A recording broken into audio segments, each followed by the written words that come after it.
Welcome to our channel where we uncover the hidden truths behind history's most powerful names, the Stuart dynasty.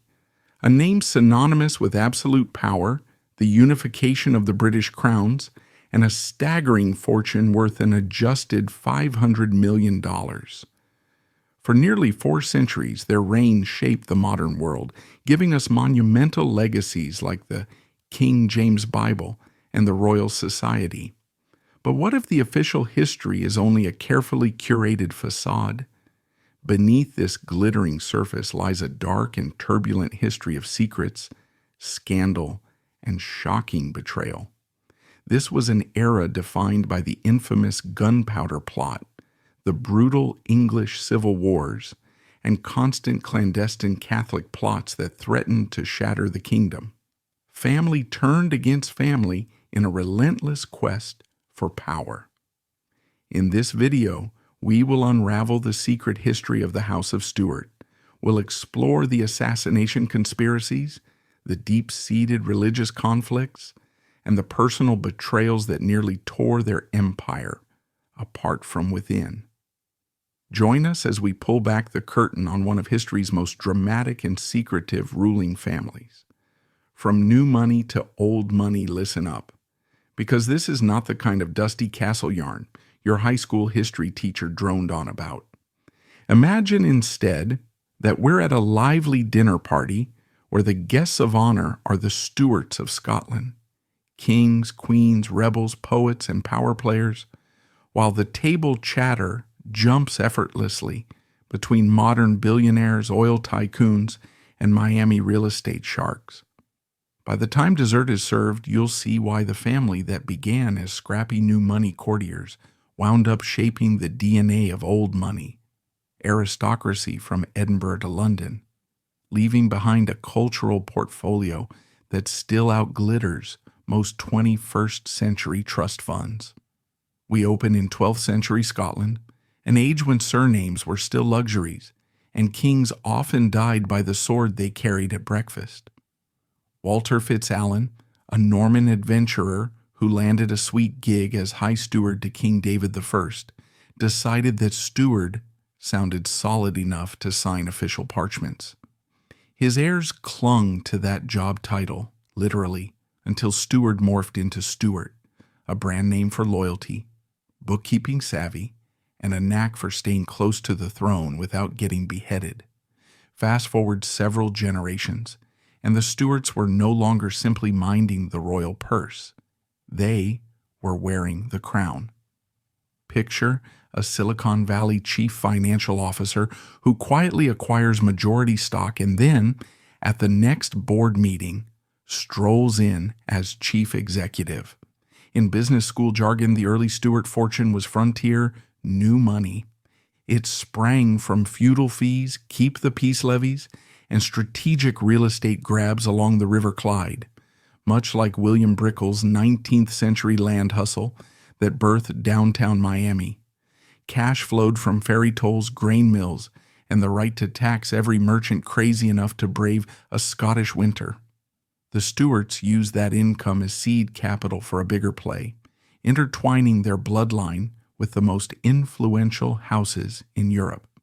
Nothing says promotion like marrying into a dynasty, and James IV's 1503 wedding to Margaret Tudor, eldest daughter of England's Henry VII, was the Renaissance equivalent of an Onassis yacht reception. Jongleurs sang, courtiers toasted, and diplomats scribbled secret memos predicting that, one day, the Scottish and English crowns would sit on the same royal scalp. Of course, weddings are cheap compared with wars, and James IV couldn't resist marching south in 1513 to remind Henry VIII that Scotland had a pulse. Flodden Field crushed that experiment. James IV died beneath a tangle of pikes, but the marriage bond endured. Their grandson, James VI, inherited the Scottish throne as a toddler. More importantly, in 1603, he scooped up England after Elizabeth I died childless. Overnight, James switched his monogram to VI&I, a numeric flex that basically read, Yes, I rule 2 realms. What of it? The event, later branded the Union of the Crowns, was as disruptive as Amazon buying Whole Foods.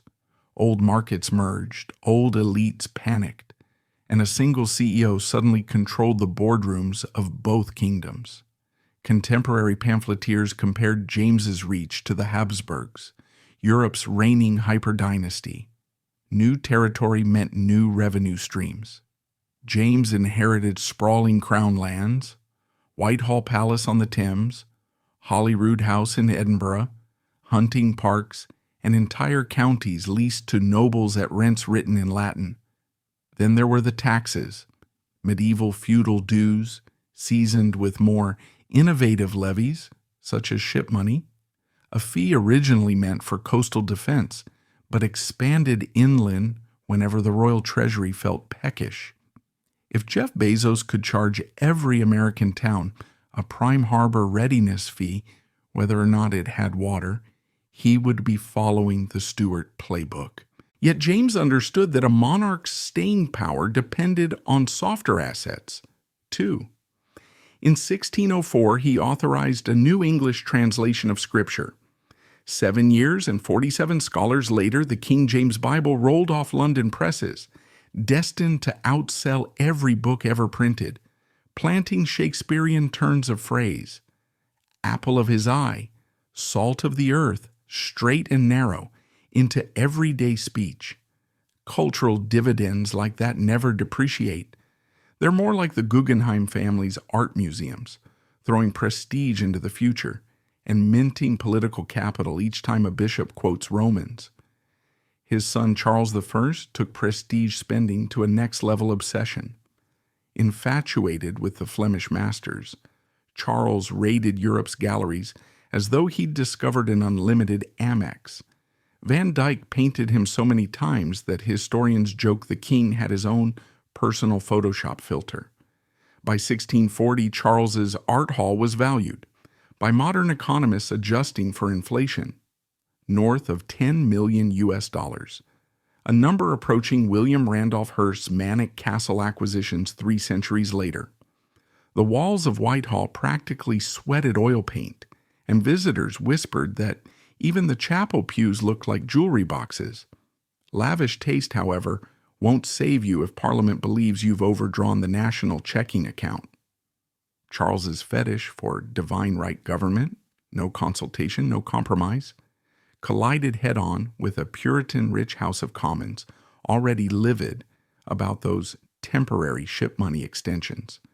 Religious lightning added fuel. Bishops enforcing Charles's high church ritual in Scotland sparked riots, while in England, the memory of Catholic persecution still stung. The powder keg exploded into the wars of the 3 kingdoms. At one campfire, you had royalists defending tradition. At the next, parliamentarians claiming to fight for God's republic. The saga felt eerily similar to the Teapot Dome scandal that tarnished oil baron Edward Doheny in the 1920s. Vast resources, questionable legal footing, and a public convinced the elite were cooking the books. Oliver Cromwell's Commonwealth eventually auctioned the royal paintings, sacked palaces, and abolished every court ritual down to the king's liturgically perfumed gloves. For the first time in English history, regicide was not just whispered, it was passed by vote, and Charles I lost his head in January 1649. His art trove scattered across Europe like blue-chip NFTs after a crypto crash.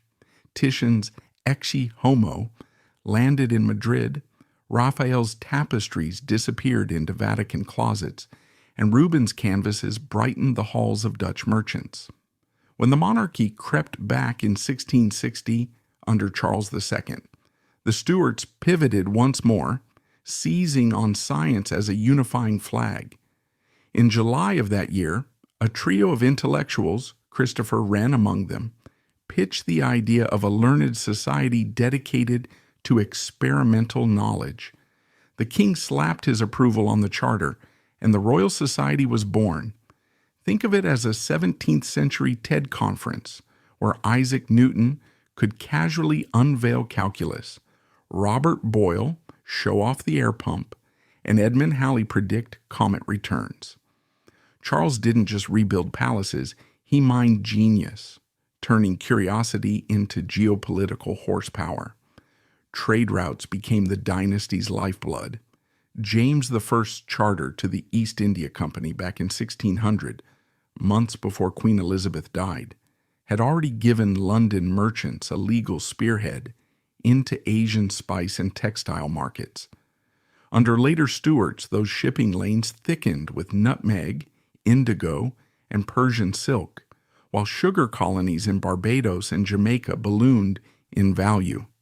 Sadly, enslaved Africans paid the ultimate price to keep those plantations profitable, a moral debt that no amount of royal pageantry could hide.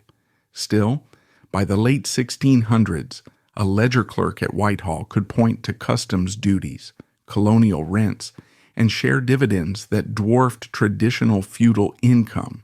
Yet stability remained elusive. James II's open embrace of Catholicism terrified a Protestant establishment already traumatized by continental religious wars. In 1688, a group of English nobles effectively filed for regime change, inviting William of Orange to land an army on English soil, marketing the coup as the Glorious Revolution, a phrase as slick as any Madison Avenue spin job. James fled, the Dutch prince took over, the Stuarts, stripped of London but still lords of lavish history, retreated to continental exile. A century later, the Hanoverians, distant German cousins with better Protestant credentials, were running Buckingham Palace. What the Vanderbilts squandered through excess estates and lavish parties, the Stuarts forfeited via political miscalculations, confessional rigidity, and plain bad luck.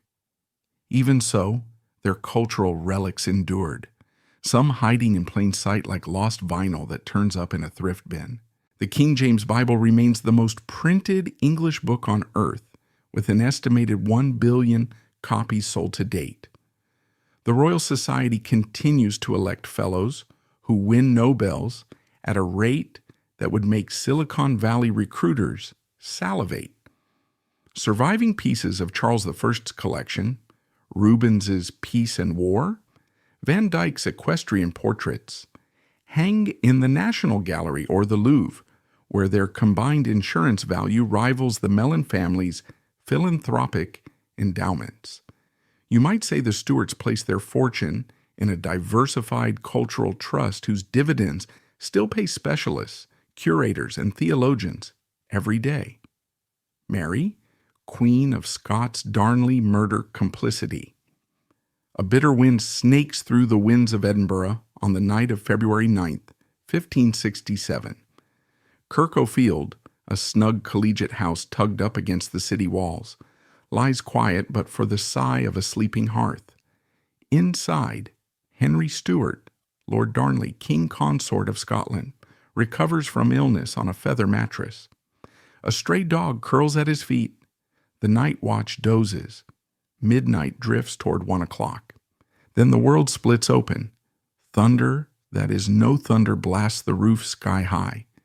Masonry whirls into the dark like startled birds. Every window in the cannon gate rattles.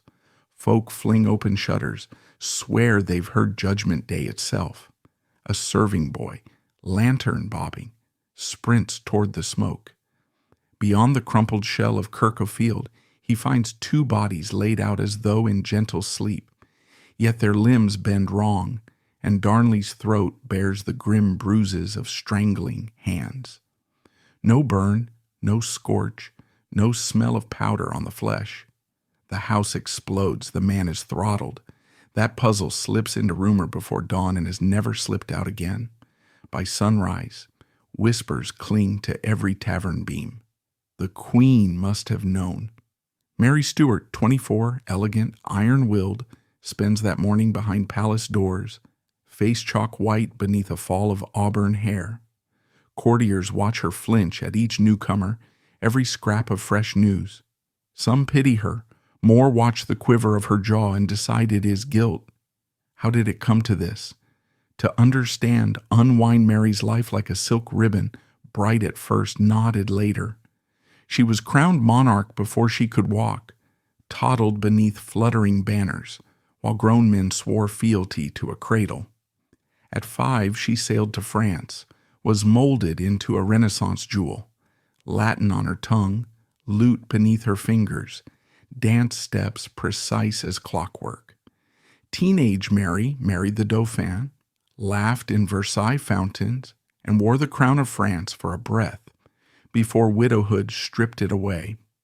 When she returned to Scotland at 18, the country she had barely known trembled between Catholic tradition and zealous Protestant reform.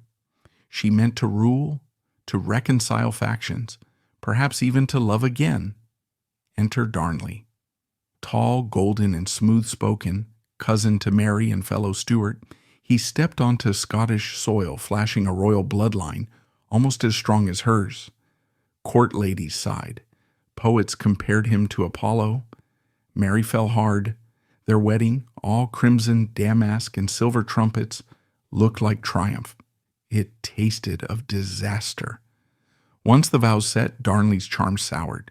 He drank, swaggered, demanded the crown matrimonial, equal power with Mary, hereditary power over their heirs.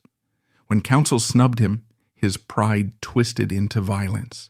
With a cabal of lords, he burst into Mary's supper chamber one March night in 1566 and stabbed her Italian secretary David Rizzio 56 times while she, 6 months pregnant, watched helpless. Her son, future James VI, quickened in her womb as blood soaked the floor. Mary forgave nothing, but she learned. Divorce for a Catholic monarch, politically lethal, removal by subtler means. Courtiers murmured that option often, though never within earshot of the Queen. Still, rumors thickened like peat smoke. Darnley must go. If Darnley was afire, Mary could not smother. Another man loomed who seemed born of gunpowder. James Hepburn, Earl of Bothwell. Soldier, seafarer, border reaver. He carried scars and followers in equal number.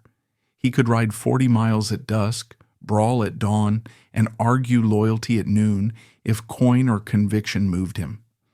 Bothwell had once fought for the Queen, then against her, then for her again. In him Mary saw rough strength, perhaps sanctuary, perhaps the spark of rebellion her court already smoldered with. Bothwell's retainers prowled the night Darnley died. Neighbors heard men shuffling barrels beneath Kirkofield's floorboards days earlier. Powder burns stippled the cellar bricks. But when authorities hauled Bothwell to trial in April, the hearing ended in a single afternoon. Witnesses vanished. The judges shrugged. Verdict, not guilty. 4 weeks later, Mary rode toward Edinburgh beside Bothwell, at the head of a glittering escort. Some said she was captive, others conspirator. Either way, the royal standard flew overhead while black mourning clothes still hung drying in palace corridors. On May 15th, in the candlelit nave of Holyrood Abbey, Mary, a widow of 3 months, married the man half Europe named her husband's murderer. Edinburgh choked on fury. Ballads screeched betrayal. The lords who once toasted their queen now mustered spears to free her from wicked bondage, though gold and ambition glinted behind their righteous banners. They met her force at Carberry Hill that June, Mary astride a white horse, Bothwell beside her in tarnished steel, the rebel host arrayed below like a thorn hedgerow. Parley followed standoff. Mary agreed to go with the lords if her soldiers were spared. She rode into captivity while Bothwell spurred north toward the Orkneys, a hunted stag. He would end far away in a Danish fortress, shackled to a pillar until his legs wasted and his mind wandered into shadows, dying 11 years later raving at ghosts. Mary's chains tightened faster. Loch Leven Castle, stone, water, unforgiving wind, became her cage. Under pressure, sharp as a drawn blade, she signed abdication in favor of her infant son. A daring escape, a lost battle, and exile south-ended with 19 claustrophobic years in English houses, heavy with tapestry and suspicion. The English queen, Elizabeth, kept her cousin close enough to watch, far enough to neuter, until politics and fear knotted into one decision: execution at Fotheringhay, February 8th, 1587. Axe falling, blood bright on the block, a mirror of Darnley's midnight death turned back upon the queen who may or may not have ordered it. Yet the riddle of Kirkfield never lay quiet. Even in Mary's own generation, pamphlets hawked tales of silver caskets filled with damning letters, verses in Mary's elegant French begging Bothwell to hasten the blast that frees us. Some read forgery in the shaky lines, others confession. A century later, antiquaries poked holes in the story. Modern stylometric software loads the prose and spits out a shrug. The silver casket, if it existed, slipped into fog, with so many other Tudor intrigues. Evidence sprang from stranger places. Archaeologists sifted the site and discovered debris fanning outward, proof the powder rested beneath the floors, not inside the bedchamber. Forensic experiments with period gunpowder replicated the eruption. 3 barrels lifted roofs, but left bodies recognizable, confirming Darnley's strangled corpse could have been carried clear before detonation. Chemical analysis of hair said no poison flowed in his veins. Piece by piece, science tested rumor, but never cornered the truth. Motive knotted tighter than any rope. If Mary plotted, she might have sought safety for her throne and child. If Bothwell acted alone, lust for power could suffice. Perhaps conspirators used him, shaping a drama that ended with Mary toppled and Scotland pliant. Elsewhere in history, dynastic murders drew similar lines. Hassan ibn Ali, grandson of the Prophet, fed deadly drafts while rival clans vied for the caliphate. Oil, ere Ned Doheny shot in his mansion on the eve of testimony. Magnate Henry Flagler's young wife lying cold in her bed under whispers of morphine. Power turns bedrooms into throne rooms, pillows and poison into crowns and scepters. Psychology adds its whisper. What if Mary, battered by courtly treachery and haunted by Rizzio's butchery, fell into a bond with the very man who promised defense by any means? Trauma can braid strangely with desire. One century names it Stockholm Syndrome, another bewitchment. Diaries of soldiers. Watching Mary dine with Bothwell weeks after the alleged abduction recorded her laughter. Forced, manic, genuine. Motive resides there too, in the uncharted country between fear and complicity. Whatever hand lit the fuse, the blast reshaped kingdoms. Mary's fall brought her baby son to Scotland's throne, a council ruling in his name. In 1603, that same James stretched his long-nurtured claim over England, uniting crowns that had glared at each other across a narrow border for centuries. Had Darnley survived, had Mary steered Scotland alone, the great union of thrones might have simmered longer, or boiled away entirely. A single midnight murder shifted the geometry of Britain, and with it, colonial adventures and world maps yet unborn. Charles II's secret Catholic conversion. The last hour before dawn on the 6th of February, 1685, feels more like the hush before the curtain rises than the silence before a funeral.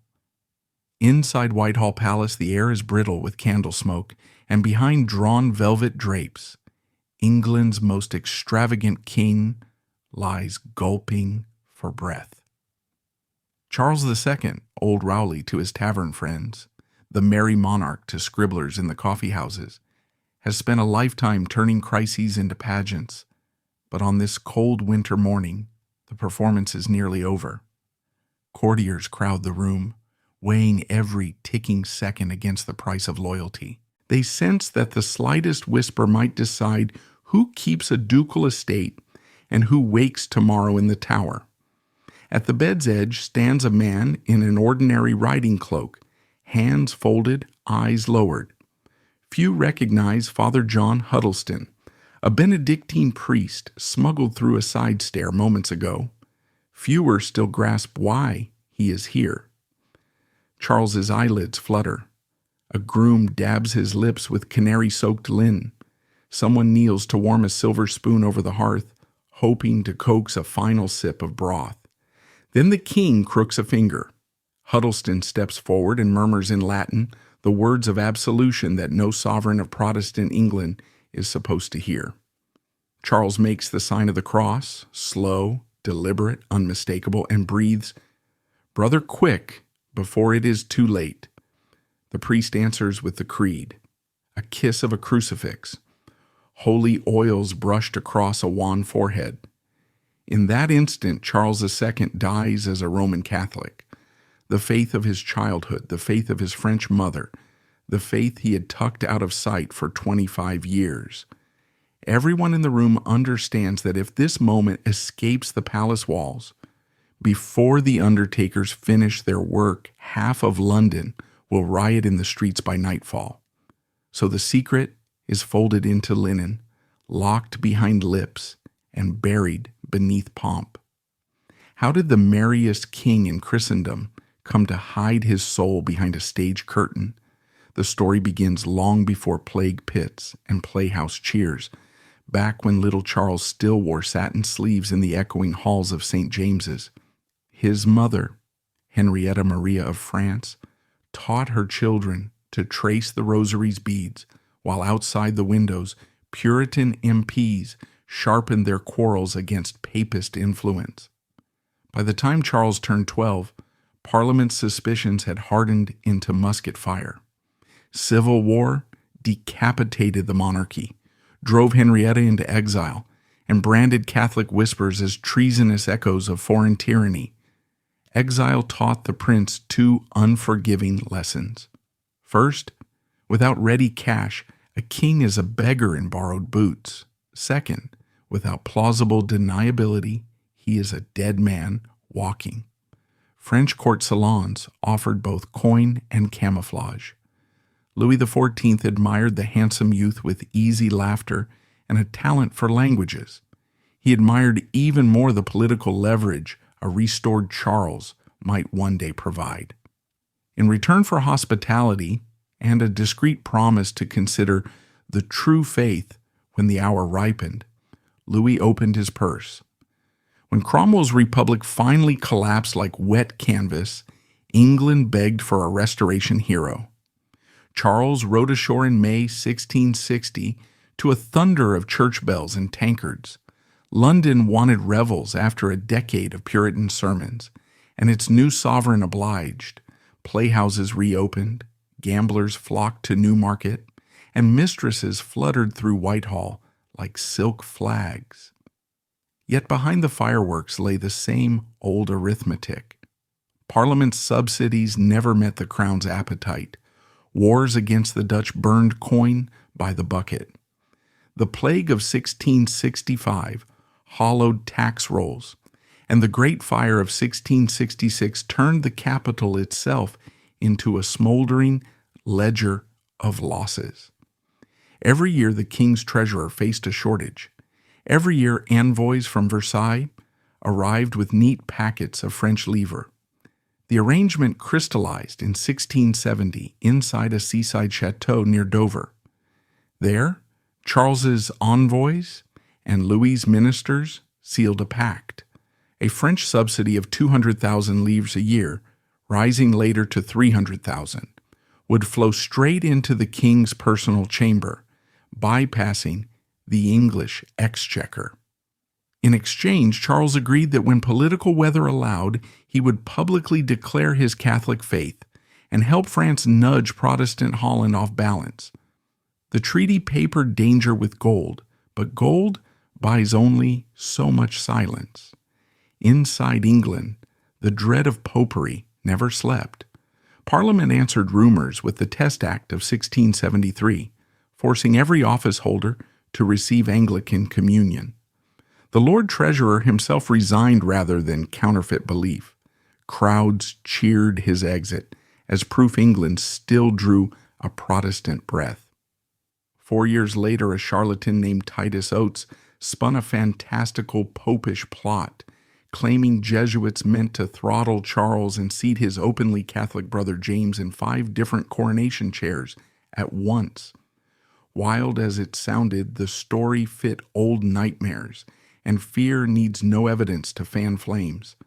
Angry juries hanged 17 accused plotters before Oates's lies collapsed. Charles watched, hands tied by politics, calculating again how far to push fortune. The answer came in the summer of 1679. To preserve the throne for James, Charles dissolved a parliament that threatened to bar Catholics from succession. Then he toured loyal county fairs, shaking hands, flashing that quick grin, and hinting that a king surrounded by affection had no need to summon hostile commons. He ruled without them for the last 4 years of his life, financed chiefly by French gold, gambling tables, and the sale of overseas monopolies. In council, he defended a broader religious tolerance. His declaration of indulgence would have lifted penalties from Catholics and dissenting Protestants alike, but the day he tried it, Parliament hacked the policy to pieces. England might dance with the merry monarch, yet it refused to share a pew with Rome. By winter 1684, the king's legendary stamina was faltering. Years of rich food, late-night toasts, and court quarrels had thickened his blood, but the deeper trouble lay in failing kidneys and an exhausted heart. Coming from morning prayers, he would grip a chair, smiling with that thin-lipped irony, and mutter, "A trifle of the gout, gentlemen. It follows a man as faithfully as a spaniel." Still, Louis's subsidy arrived like clockwork, and the secret pledge lingered on parchment in Versailles. For all his swagger, Charles remained a son who missed his mother and the quiet certainty of her rosary. At Whitehall on the 2nd of February, 1685, the king suffered a sudden apoplectic fit. Surgeons rushed in with blisters and lancets.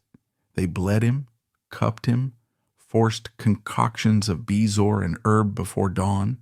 Charles cracked jokes. "Gentlemen, I fear I am about to be an unconscionable time dying." But when the room emptied, he asked his brother to fetch Huddleston. The same priest had once hidden him in an attic after the Battle of Worcester, saving his neck from victorious Roundheads. Now he would, in the king's mind, save his soul. Witnesses recorded the rites in ink the color of night soil, dark enough to read only with the candle beside the diary. The king confessed, received absolution, and whispered the Latin profession, "Ego in." "I, Charles, believe and profess all that the Holy Catholic and Apostolic Church believes and teaches." No parliamentarian, no bishop, no pamphleteer heard the words. When it was over, Charles tugged at a gold locket around his neck. Inside rested a fragment of bone said to belong to the Jesuit martyr Edmund Campion, a keepsake his mother had pressed into his hand more than 3 decades earlier. That afternoon, trumpeters on Palace Yard announced the king's peaceful passing. Anglican chaplains led Westminster Abbey's choir in somber anthems, and the London Gazette described His Majesty as steadfast defender of the English faith. Huddleston's presence did not appear in print. Beneath mourning cloaks, courtiers compared rumors.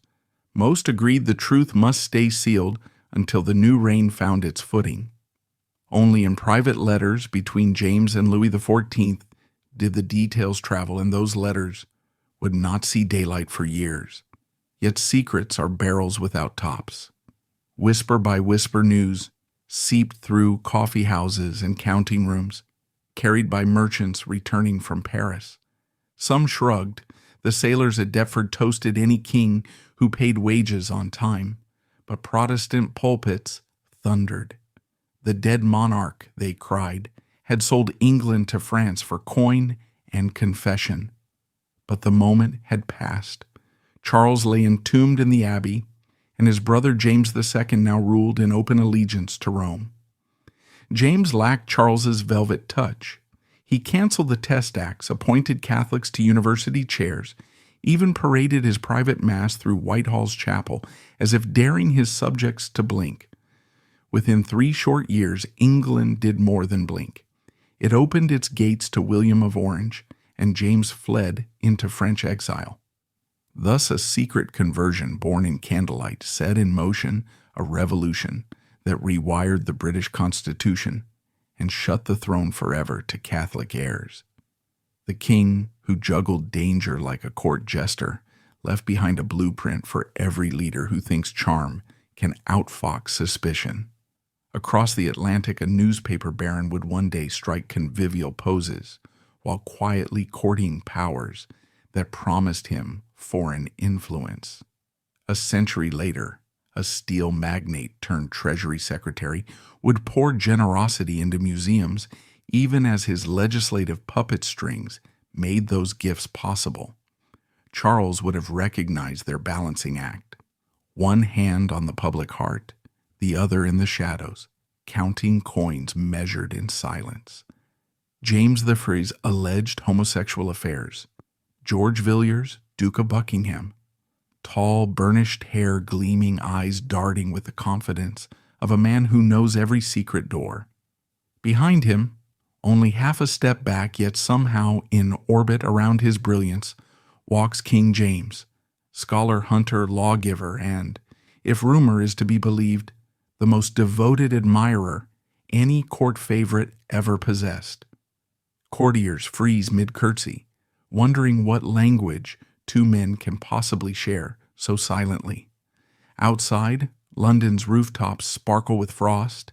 Inside, a hush settles like falling snow as whispers bloom, His Majesty's forbidden favorite. James Stuart had been wrestling with whispers all his life. Crowned King of Scotland before he could form a sentence, reared in a maze of feuding nobles, he learned early that loneliness could be fatal. He devoured books, composed treatises, and clung to companions with a fierceness shaped by childhood betrayals. When he stepped onto English soil to claim Elizabeth's vacant throne in 1603, the new monarch promised a golden age of reasoned rule. He did deliver scholarship and stability, yet under the scholar's cap beat the heart of a man who craved touch, laughter, and one loyal face in a sea of hungry politics. That need first fixed on Esme Stuart, Seigneur d'Aubigny, a French cousin whose gentle charm dazzled the 13-year-old king. Their closeness sparked violent outrage among hardline Protestants. Esme was hounded into exile, and James mourned him with passionate public grief that set the pattern for every friendship to come. Years later, another beacon caught his eye, Robert Carr, the dashing page who toppled from his horse during a joust in 1607. James nursed the injured youth so attentively that the court nicknamed Carr's chamber the New Privy Council. For a time, nothing proceeded without Carr's nod, until ambition, poison plots, and the infamous Overbury murder scandal shattered the bond and sent Carr plunging from grace. By then, James had refined his taste for favorites as carefully as a connoisseur sampling vintages. When George Villiers first bowed before him in 1614, the effect was instantaneous. Villiers was handsome in a way that artists exaggerate: angular cheekbones, athlete's physique, a dancer's carriage. But it was his instinct for performance that enthralled the king. Villiers did not merely accept royal favor, he choreographed it. He knelt with theatrical humility, then rose with a barely hidden smile that hinted he already foresaw the dukedom awaiting him. In 6 breathless years, he leapt from country gentleman to Knight of the Garter, Marquis, and finally Duke, a meteoric ascent that had sober statesmen reeling. The alliance flourished half in public, half in tantalizingly veiled overtures. In one letter, the king sighs, I desire only to live in this world for your sake. In another, he calls Villiers my sweet child and wife, folding marital language into royal correspondence with the casual boldness of a monarch accustomed to rewriting rules. Small wonder that foreign envoys compared Villiers' rise to a comet, brilliant, swift, and portending upheaval. Some labeled him the king's bedfellow, a suggestive term even in an age when courtiers might share a bed to keep warm. Others tightened their purses, fearing that policy now hinged on private whispers exchanged after the candles were snuffed. Parliament seethed, Puritans preached, yet every attack seemed only to sharpen Villiers' poise. He galloped alongside James on royal hunts, staged masked spectacles in which he, half-clad as triumph or virtue, danced beneath chandeliers while the monarch applauded like an enraptured patron. He even journeyed incognito to Madrid as Thomas Smith, attempting to negotiate a Spanish marriage for Prince Charles. When that venture collapsed amid anti-Catholic fury, critics howled that Villiers had squandered treasure and dignity. But the king's affection survived the debacle. Those who searched for leverage and scandal could find plenty to fret over. Sodomy remained a hanging crime, and though prosecutions rarely reached the powerful, the mere hint of unnatural affection was political gunpowder. Censors tightened their grip on printing presses. Preachers thundered about the sanctity of marriage. Clever libelists sketched pornographic cartoons of a king ruled by his lover's embrace, then hid them away lest the scaffold beckon. Such caricatures never proved bodily intimacy. Ink alone cannot spy beneath bedclothes, but they revealed how vividly the public imagined it. Across the Atlantic and across time, other figures would learn the cost of passionate correspondence. Eleanor Roosevelt tucked notes to reporter Lorena Hickok inside desk drawers, signing off with kisses she dared not deliver in person. Oil heiress Anne Rourke Getty quietly bought silence when rumors curled around Hollywood companions. Hearts in high places beat against the same constraints: desire, scrutiny, and the dread that a single exposed letter might topple empires or fortunes.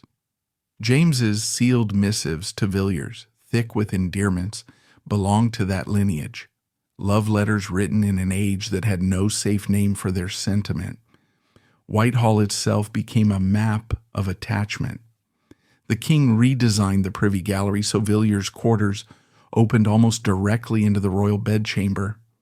Walls plastered with allegorical frescoes formed a private avenue where minister, friend, and perhaps something more could slip through velvet drapes at any hour.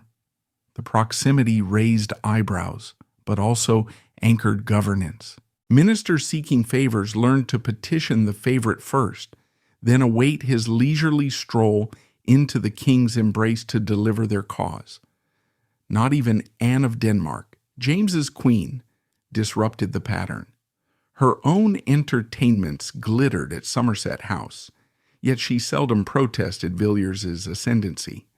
Silence became her shield against the knives of gossip.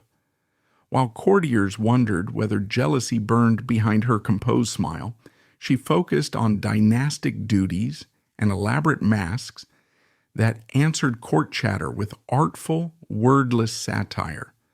The fairy tale rise could not last. Post-war debts mounted, naval campaigns floundered, and common folk grumbled at new taxes. In 1621, Parliament forced an inquiry into monopolies that touched Villiers' relatives, a humiliating reminder that even a favorite star could dim. James balanced affection and strategy like a juggler, edging toward exhaustion.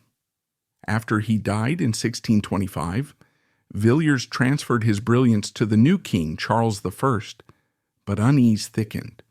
3 years later, naval officer John Felton stabbed the Duke to death in a Portsmouth doorway, claiming England's woes bled from Villiers' unchecked influence. Felton's blade silenced a life but ignited a legend. Poets crowed that heaven itself had struck down lust and corruption in a single blow. The Führer did nothing to settle the central mystery. Some scholars later warned against squeezing Renaissance lives into modern labels: gay, straight, bisexual. 16th century law condemned acts, not identities. Affection between men could swirl with tenderness, loyalty, and erotic undertones without fitting into today's categories. Others countered that passion finds its vocabulary in any era, and James's language, husband, wife, bedfellow, radiates unmistakable desire. The debate endures, not because archives promise a definitive answer, but because humanity remains fascinated by where love meets power. Gunpowder Plot's royal complicity rumors. In 1605, the king on the throne is James I of England and the 6th of Scotland, and the man about to be arrested will supply English speakers with a fire and brimstone folk hero for the next 4 centuries, Guido Guy Fawkes. What schoolbooks rarely linger on is the whisper that followed almost immediately. Was Fawkes merely the fall guy in a plot the crown itself allowed, or even encouraged, so it could slam the door on Catholic rights once and for all? That rumor, as sticky as pitch, has never quite burned out. To understand why anyone would suspect royal fingerprints, you have to rewind to the political migraine James inherited in March 1603 when the last Tudor, Elizabeth I, died childless. The new monarch was a Scot in an English chair, a Protestant surrounded by subjects who still remembered Latin Mass incense, the way an exile remembers home cooking, and an intellectual who believed firmly, some said arrogantly, in the divine right of kings. Under Elizabeth, Catholic priests had been hunted, but the Queen's charisma had dulled the edge of policy. James's arrival, according to the Venetian ambassador's letters now archived in the Bibliotheca Marciana, spiked hope among recusants that toleration might finally arrive. He had, after all, promised in private to harry no man for conscience. Within 2 years, that promise soured. Fines for papists doubled, priests were expelled, and noble Catholics lost court positions. Discontent simmered like a lidded cauldron. Enter Robert Catesby, tall, dashing, debt-ridden, and furious. Catesby's plan, hatched with cousins Thomas and Robert Wintour, wise-cracking Jack Wright, explosives hobbyist Guy Fawkes, and half a dozen other gentlemen, was brutally simple. Blow up the House of Lords on the 5th of November during the state opening of Parliament, kill the king, his heir Prince Henry, and the entire political elite, then kidnap James's 9-year-old daughter Elizabeth to install her as a puppet Catholic queen. Fawkes, a veteran of the Spanish Netherlands Wars, who knew his way around a powder keg, drew the lucky straw of lighting the fuse. In late October, the conspirators rolled 36 to 40 casks, estimates vary, into a rented coal cellar directly beneath the Lord's chamber and covered them with firewood. Nothing but a wooden door and a single guard stood between them and history's loudest bang.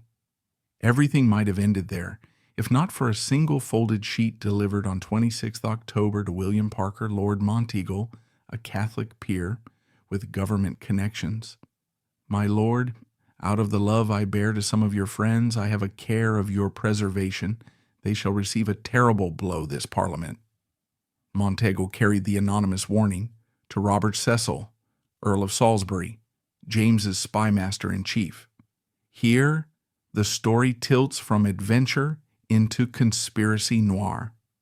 Cecil, son of Elizabeth's legendary minister Lord Burghley, had spent years building Europe's most sophisticated intelligence network, complete with letter intercepts, double agents, and ciphers tough enough to stump professional codebreakers until the 20th century. Skeptics later asked, did a man of such talents really need 9 days to order a basement check? Or was the delay deliberate, a chance to let the plot ripen so the Crown's retaliation could be maximal? What we know for certain is that just after midnight on the 5th of November, Lieutenant Thomas Knivet and a troop of armed men descended into the Undercroft, collared Fawkes, and yanked a lantern from his fist. Fawkes gave his name as John Johnson, servant to the cellar's absentee renter, and claimed the stacked firewood belonged to his master. But when guards pried aside the timber and saw iron-hooped barrels, the jig was up. News reached James before dawn. According to the king's own speech recorded in the Parliamentary Journal, he turned to his courtiers and observed almost academically that the gentleman looketh like a Roman resolute, a nod to Fawkes's soldierly calm. What followed was textbook Tudor Stuart crisis management, a dash of torture, a splash of show trial, and bucket loads of propaganda. Over the next 2 months, Fawkes and the survivors, wrenched on the rack until their joints collapsed, named accomplices and confessed motives. Their gallows spectacle in January 1606 drew crowds comparable to modern Premier League matches. Balladeers hawked broadsheets hailing the king's deliverance. Parliament passed the Thanksgiving Act ordering every church in England to hold annual services of gratitude. Anti-Catholic statutes that Elizabeth had wielded sparingly were now enforced with gusto, and new laws barred recusants from practicing law, serving as officers, or voting. Bonfire night, complete with straw effigies and fireworks, entered the calendar and is still celebrated every 5th of November. Here is where the complicity thesis fastens its bite. The timing, say critics, was too neat. James gained a pretext to tighten Protestant rule. Cecil shored up his reputation. Parliament united against a common enemy. Even the Monteagle letter, crucial to the story, raises eyebrows. Ink analysis done in the late 1990s for the British Library showed 2 hands on the sheet, one possibly that of Francis Tresham, Monteagle's brother-in-law, and a last-minute recruit to the conspiracy. Yet Tresham denied sending it, and skeptics argue Cecil's own office could have penned the note, tipped off Monteagle to keep him loyal, then choreographed the discovery. Professor Mark Nichols, in his Cambridge-published biography of Cecil, calls the evidence for that scenario circumstantial but intriguing. Parallels to later alleged state plots only deepen suspicions. Think of J.P. Morgan's supposed last-minute cancellation of a berth on the Titanic in 1912, often cited by conspiracy sites as proof he knew the ship was doomed, even though historians like Gareth Russell have shown Morgan skipped because of business in France. Or take the Habsburg monarchy's underwriting of the Spanish Inquisition. While primarily a tool of faith policing, modern economic historians such as Regina Graefe point out how confiscated property conveniently enriched the Crown's war chest. Zoom to the American Gilded Age and Miami co-founder William Brickell's rumored blackmail schemes, allegations that surfaced in a 1902 Miami Metropolis editorial accusing him of leveraging private land deeds for city contracts. These cases echo a common pattern: power exploiting chaos. Returning to 1605, we must ask, what hard clues exist? First, Cecil's spy correspondence. The National Archives at Kew holds dozens of his ciphered dispatches, including a series from summer 1605, reporting vague Catholic murmurs.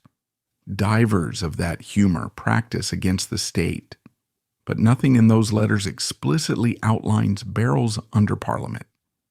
Second, Fawkes's confessions. The most famous, signed on the 8th of November, features a shaky scrawl, proof, many believe, of torture. In 2024, the archive digitized this document in ultra-high resolution. Forensic paleographers from the University of Durham noted inconsistencies in ink flow suggesting the pen was guided by a second hand, perhaps a clerk steadying the prisoner's wrist. Yet the words themselves match what prosecutors needed: a clear-headed admission, naming Catesby as mastermind, denying foreign help, and omitting any hint of royal instigation. Third, the trial record. The printed proceedings, edited by Attorney General Sir Edward Coke, read less like a neutral transcript and more like a stage play, with Coke casting himself as righteous hero. He repeatedly invokes divine providence. The mighty hand of God hath delivered our prince, and credits Cecil's vigilance. Modern legal scholar Alan Haynes, comparing Coke's version with draft notes kept in the Bodleian Library, spots lesions where a witness rambled about court gossip or Cecil's delays. Were those edits mere streamlining or a scrub of inconvenient detail? We can't be sure. Outside England, diplomatic cables muddy the water. The Spanish ambassador, Count of Villamediana, wrote to Philip III in December that he suspected a contrivance of Salisbury, yet conceded he lacked proof. Meanwhile, Father Henry Garnet, head of the English Jesuits, insisted in his secret letter to Rome, preserved in the Archivum Romanum Societatis Jesu, that Catesby's men acted without encouragement from any prince, Catholic or Protestant. Supporters of James's innocence lean on Occam's razor. If a dozen disgruntled men stockpile explosives under your legislature, you don't need a government plot to explain why you prosecute them. Historian Antonia Fraser reminds us that the king actually liked theological disputation with Catholics and had a Catholic wife, Anne of Denmark, who quietly raised their children with a rosary in hand. Why risk blowing up his own court, including beloved counselors, when harsher fines could be enacted through normal channels? And if Cecil wanted a show trial, why wait until barrels were physically in place, courting catastrophe, instead of arresting conspirators earlier with letters alone? Even so, holes in the official narrative persist. How did 36 barrels, purchased months apart, escape wharf inspections? Customs rosters for March's 1605 list powder shipments, but the names given are aliases. Someone with inside clearance could have greased the paperwork. And what of the fact uncovered by archivist Donald Gunther in 2019 that the palace allocated an unusually high sum for palace roof repairs immediately after 5 November? Were officials quietly reinforcing structural damage from a minor detonation nobody admitted happened?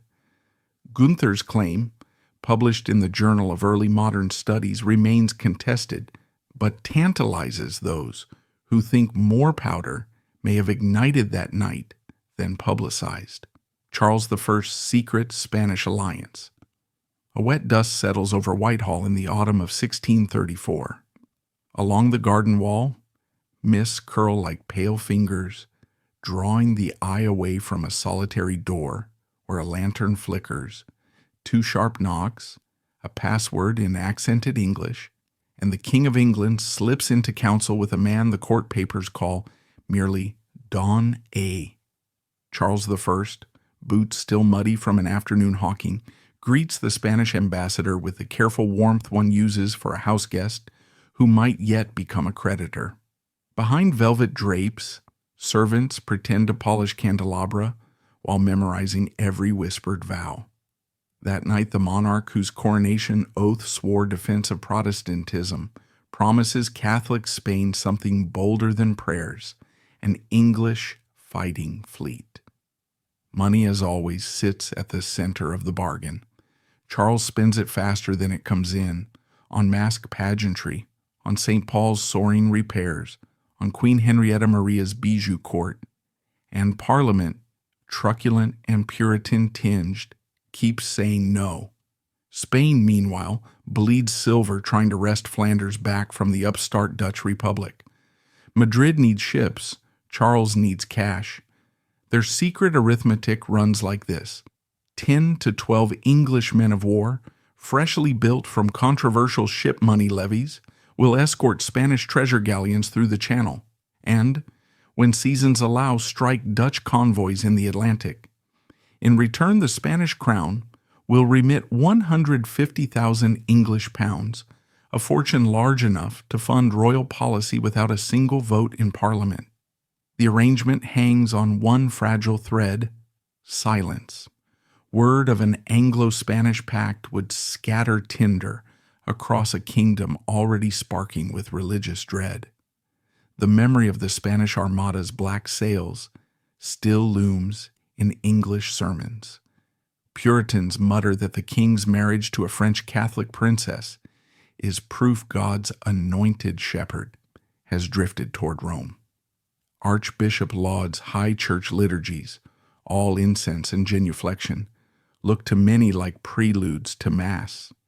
If those same subjects hear their king is trading Protestant sailors to prop up the Pope's most loyal sword, outrage could roll straight into rebellion. So Charles hides his gamble inside layers of courtly code. Privy Council minutes refer to the Southern Enterprise.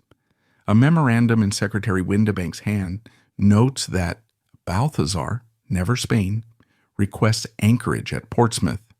Spanish letters bundled for Madrid move in saddle pouches under blank wax seals.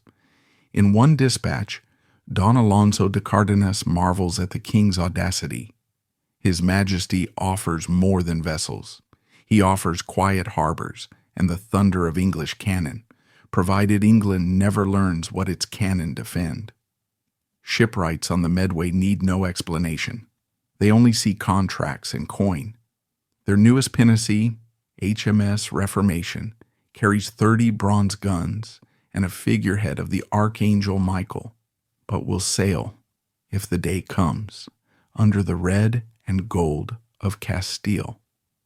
The irony isn't lost on older dockhands who remember chanting God Blue, and they were scattered after the Armada storm. Jokes bloom that England will soon rent umbrellas to Spain if the price is right. Across the North Sea, Dutch merchants watch English harbors through telescopes. They send reports to The Hague warning that Yorkshire oak is being laid on stocks too large for peaceful commerce. One night a packet boat slips into Rotterdam carrying sketches of English hulls sourced from a bribed carpenter. Admiral Martin Tromp, Lion of the Dutch fleet, pins them over his desk and coolly notes gunport spacing that matches no vessel on England's official lists. Madrid's envoy in Brussels, meanwhile, assures the Spanish Council of State that Charles's silent ships will be ready by spring. None of it reaches the English pulpits, yet Charles believes his personal rule, begun after he dissolved Parliament in 1629, has plugged every leak. But London coffee houses breed rumor the way gutters breed rats. A former clerk in Windebank's office drifts one evening into the Mitre Tavern, 5 pints down, and mutters about treasure for the little black dwarf, a mocking nickname for the Spanish Infanta. By dawn, the story has grown legs. The king intends to paint St. Paul's dome scarlet and crown himself Catholic emperor. Pamphleteer Henry Burton, already jailed once for railing against Laudian bishops, drafts a new broadside called The King Selling England's Birthright. When warders seize his quills, Burton carves the title into his cell wall with a splinter. The newspapers of the day do not print exposés, censorship sees to that, but street ballads fill the gap. Fiddlers sing of silver fleets in moonlit coves and English guns for Spanish gold. The cleverer rags wedge pointed paragraphs between reports of plague totals, noting how curious it is that Spanish traffickers now avoid English privateers as if blessed by royal charm. Parliament men, though barred from Westminster, take the hint and collect witness statements for the moment Charles must call them back. Meanwhile, Spain tightens the screws. Cardinal Infante Ferdinand writes from Brussels that the Dutch blockade of the Schelde crushes Spanish finance, and only English sea dogs, loosed upon the heretics, can reopen the artery. He even drafts a schedule, English warships to sail under St. George's Cross, but accept Spanish captains while in Iberian waters, a slight designed to confuse foreign spies. Charles hesitates. The thought of Catholic officers swaggering on English decks makes even him twitch, but Windibank soothes that paper commands will suffice. Protestant captains need never kneel before a Spanish priest. The moral contortion evokes a scene from American politics 2 centuries later. Secretary William C. Whitney, reformer of the U.S. Navy, simultaneously squeezing corrupt suppliers with one hand and steering fat contracts to trusted shipyards with the other. Whitney's dance of virtue and vice will raise eyebrows in 19th century Washington. Charles's choreography plays on an older, grander stage, but the footwork is familiar. Public piety masking private deals. And then, as often happens when kings think themselves clever, Providence lobs a cannonball. In the summer of 1635, a Dutch squadron captures an English merchantman off Texel and discovers coded letters addressed to Secretary Windibank discussing rendezvous points for the royal escort. The print presses of Amsterdam roar to life. Within a fortnight, broadsheet engravings reach London, depicting Charles as a wolf in a Spanish cardinal's hat, gnawing a map of the Low Countries. The palace scrambles to confiscate the cartoons, but copies flutter over city walls and into shires like autumn leaves. Charles counters the breach with a charm offensive. He stages a magnificent baptism for his newborn daughter Anne in the Chapel Royal, drenching the service in Protestant chorales, no Latin, no incense, to calm the godly. He invites London aldermen aboard the Navy's flagship for a cannon salute against popish tyranny, a show so thunderous that visiting Venetians compare it to St. Mark's bells at Easter. But backstage, the king dispatches a fresh courier to Madrid, pleading patience and promising that English timbers will soon split Dutch hulls. That promise meets its first great test off the coast of Kent in October 1639. 35 Spanish galleons under Admiral Antonio de Oquendo, freighted with soldiers and silver, flee a pursuing Dutch armada and anchor in the Downs, a roadstead well within English waters.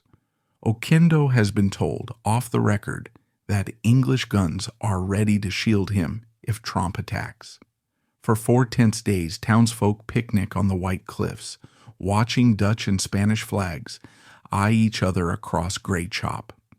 Then, at dawn on the 5th, Tromp hoists a white striped battle pennant and wades straight into the Downs. Charles's promised squadron never fires a shot. Whether through sudden cold feet or deliberate double cross, the English captains merely watch as Dutch broadsides turn Spanish galleons into floating pyres. Flames paint the clouds, masts topple like charred lances, coins spatter the surf. When the smoke clears, Spanish casualties run into the thousands, and Tromp sails home to a hero's welcome. Oquendo limps toward Dunkirk, cursing English perfidy, while Dutch pamphleteers thank the Almighty for revealing the king's Catholic conspiracy in a blaze bright enough for every Kentish milkmaid to see. The Battle of the Downs shreds what little cloth still veils Charles's secret. Court whispers spill into pulpits, pulpits spill into petitions. Petitions, finally, crack open the long-shut door of Westminster. In April 1640, the king convenes the short parliament seeking funds to face a Scottish rebellion. Members refuse him a penny until he explains the Spanish business. Charles dissolves them after 3 weeks. By November, he must call a long parliament, and its members arrive armed with dossiers thicker than Bibles, testimony from sailors, scribbled copies of Privy Council minutes, even a scrawled note from Henrietta Maria, begging her confessor to pray that Spain's silver speed England's salvation. Among the most damning exhibits is a bundle of letters seized in Secretary Windibank's study when he bolts for Calais. One reveals a contingency plan to loan English vessels outright to Spain if Parliament continued obstructing funds, in effect, hiring out the Royal Navy like a mercenary company. The discovery confirms every Puritan nightmare, their sovereign bargaining away the kingdom's shield to enrich a Catholic monarch.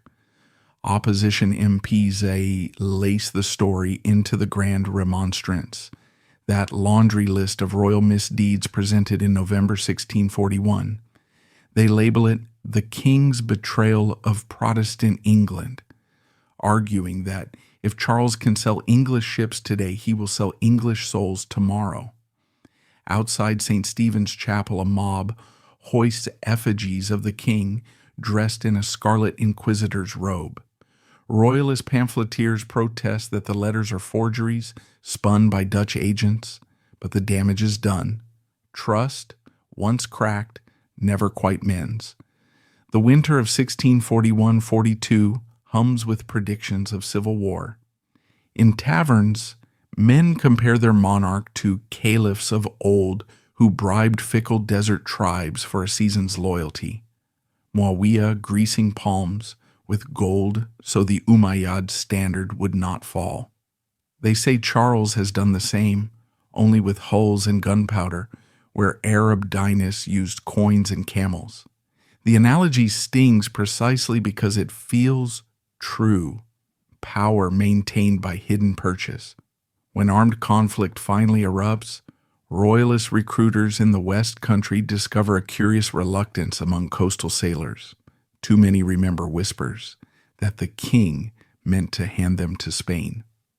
The parliamentary navy, meanwhile, inherits both ships and moral advantage, blockading the very harbors once promised to Madrid. Lord High Admiral Robert Rich boasts that the fleet sails free of popish obligations. Charles, harried across battlefields, still reaches for Spanish aid. In 1644, he sends the Prince of Wales, future Charles II, to Jersey with coded instructions to meet Don Cardenas and renew pleas for money. But Spain, battered by Dutch victories and French encroachment, can spare little. The alliance that looked like salvation in 1634 has become an albatross, too heavy to lift and too late to cut loose. Execution, 1649. A January morning cold enough to crack paving stones severs the gamble permanently. Yet even as the axe rises at Whitehall, pamphlets circulate offering a macabre auction list. For sale, the late king's secrets, including Spanish charters and designs upon the Dutch. Copies of the alliance draft surface in Commonwealth committee rooms, their margins blistered by Puritan annotations. One MP scrawls, "Remember this when princes speak of conscience. Jacobite poison plot against William III." Picture London in the raw gray February of 1696. The kind of miserable chill that turns the Thames into a slow-moving slate ribbon and leaves every tavern window fogged by breath and candle grease. In Whitehall, soldiers in orange sashes stamp their boots and mutter about frostbite, while clerks hurry between drafty passages carrying bundles sealed with the royal cipher W.R., William Rex. The King of England, William III of Orange, has ruled for 7 uneasy years since he and his clever wife Mary toppled her father, James II. For the moment he seems secure. Parliament funds another round of war against Louis XIV. The Bank of England hums with brand new paper money, and the newspapers call him the Protestant bulwark. But step into any side street, and you can hear a darker music. Jacobite ballads smuggled in from Ireland, whispered prayers for the rightful king in French exile, and gossip that something big is about to shake the city to its bones. Most Londoners think the danger, if it comes, will look like muskets and ambushes. After all, only 2 years earlier, Sir George Berkeley and a troop of cutthroats tried to waylay the royal coach at Turnham Green. Few imagine the threat sliding silently through a wine bottle, dissolving in chocolate, or lurking in the barrels of Kensington's cellar. Yet that is exactly the nightmare, keeping William's spymaster awake at night. Lord Portland, Hans Willem Bentinck to old Dutch friends, has watched the intelligence cables pile up on his desk for weeks. Cross-channel letters written in lemon juice, bribes paid to an undercook, even a rumor that crystal vials of white arsenic have arrived in London sewn into the bodices of 2 ladies' maids from Saint-Germain-en-Laye. Portland trusts almost no one with the full picture. He knows the city is primed for panic. Another scare might drive the new credit system into the ditch and hand Louis a propaganda victory. So he files each report under an innocuous docket, quietly nudges royal apothecaries to test the king's cordials twice, and prays he can smother the fuse before the public ever smells smoke. The fuse, of course, begins in that glittering exile court outside Paris, where James II drifts between melancholy and fury.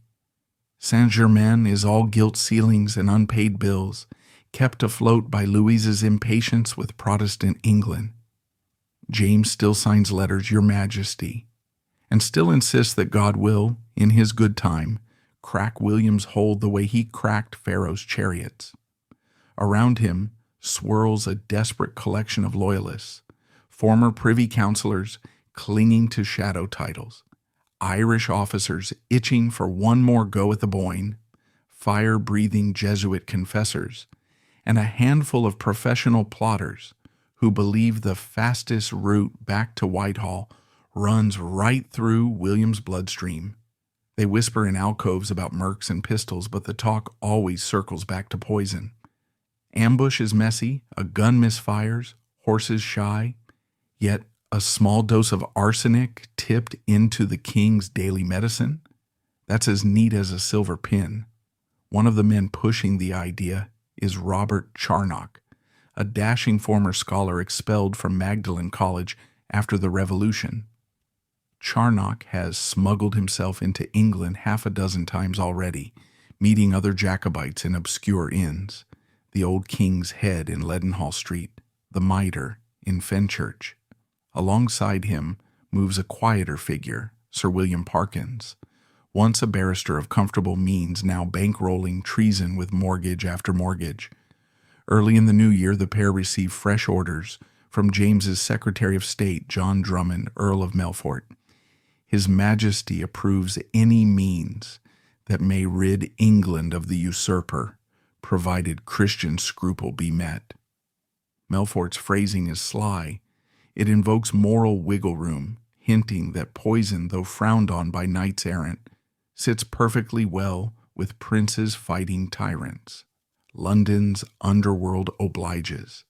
Apothecaries in the Blackfriars lend their alembics after hours to gentlemen interested in new dyes. A Spanish friar offers to procure La Cantarella, the infamous Borgia mixture of arsenic and lead oxide, at a price 4 times its weight in silver. Rumor says an Irish sea captain is willing to land a cargo of powdered opium off Rochester, gross enough to send half the royal household into stupefied sleep, while an assassin slips past the sentries. Every whisper drifts eventually to Lord Portland's desk, carried by paid informers who switch allegiances more often than they change wigs. Portland recognizes patterns. The same aliases pop up, the same clandestine meeting places, the same coded phrase, olive oil for the court, meaning poison.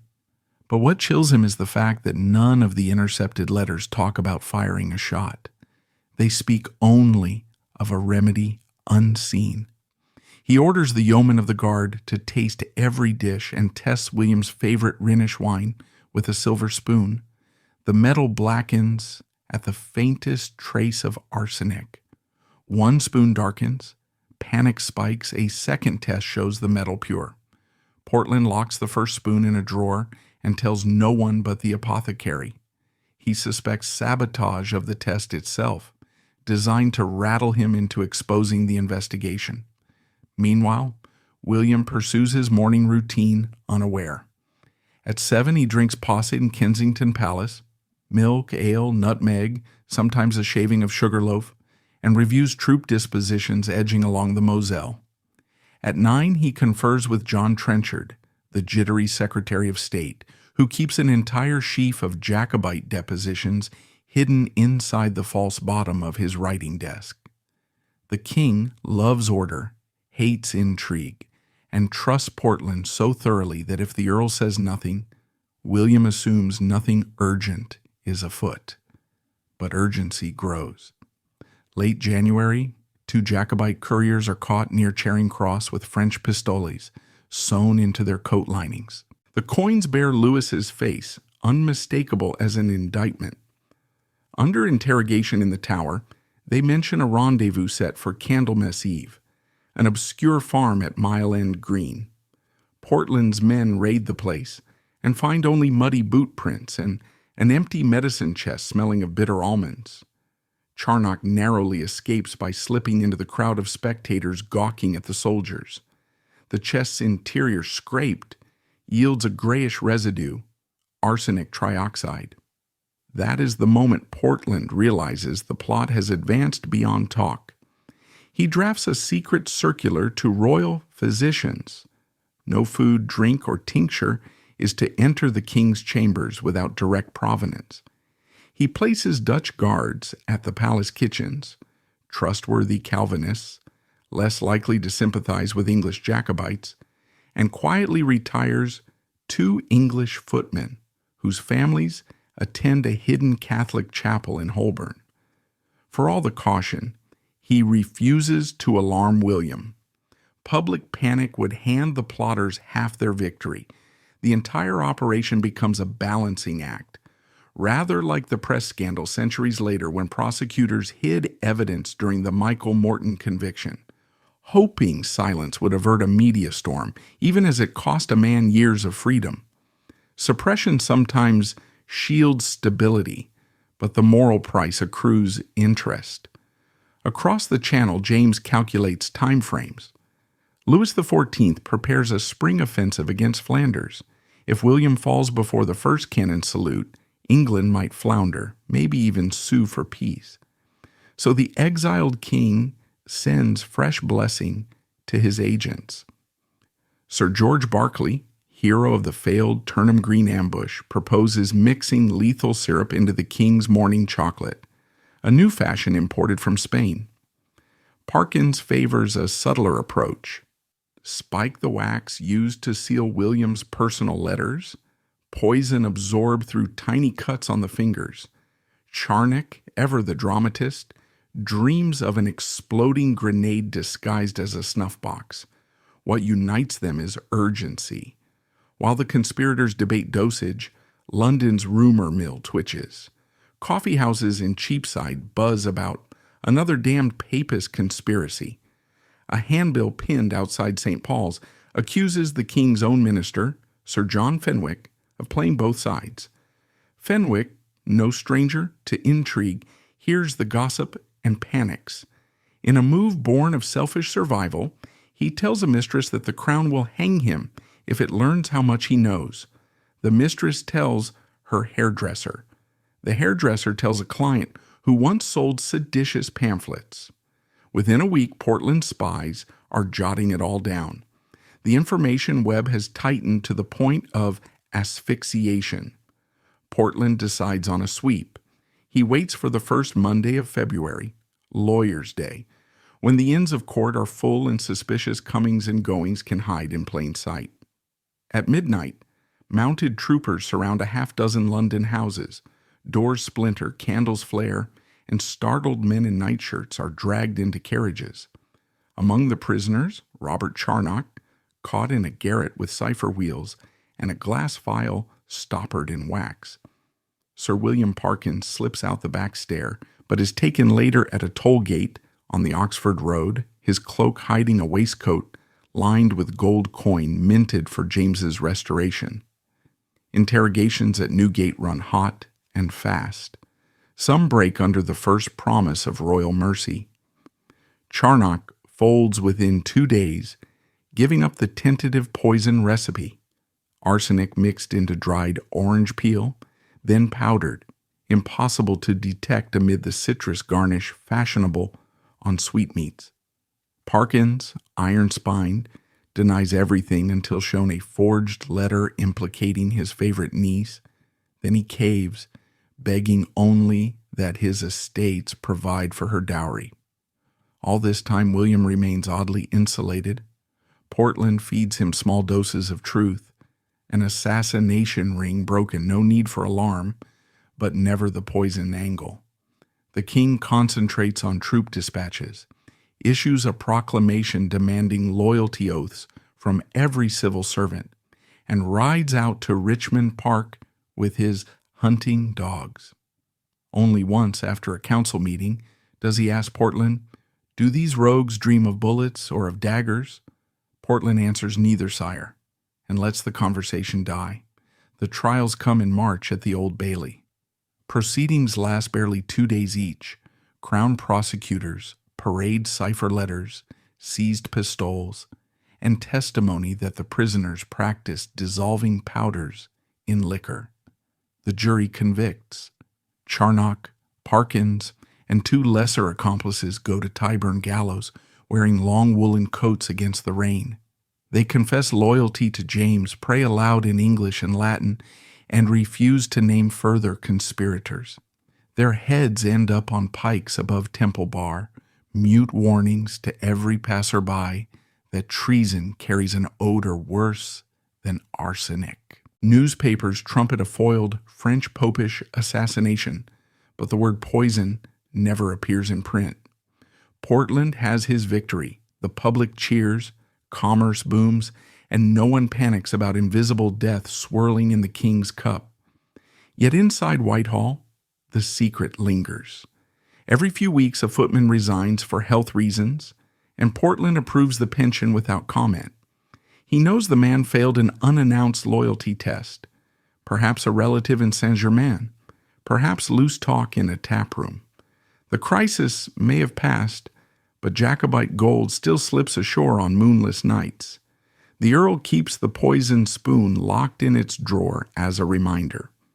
William lives another 8 years, felled not by treachery, but by a stumble off his horse Sorrel that fractures his collarbone and festers. When he dies in 1702, no secret pharmacist can claim the prize. James II never regains his throne. His son and grandson will launch their own rebellions in 1715 and 1745, romantic and disastrous in turn.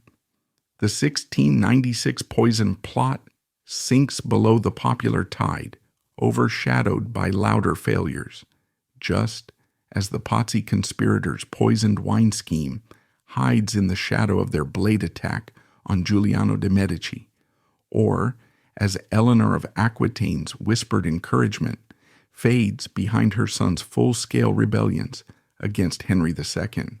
History likes its danger loud, its villains caught in gunpowder smoke. Invisible poison feels anticlimactic once it fails.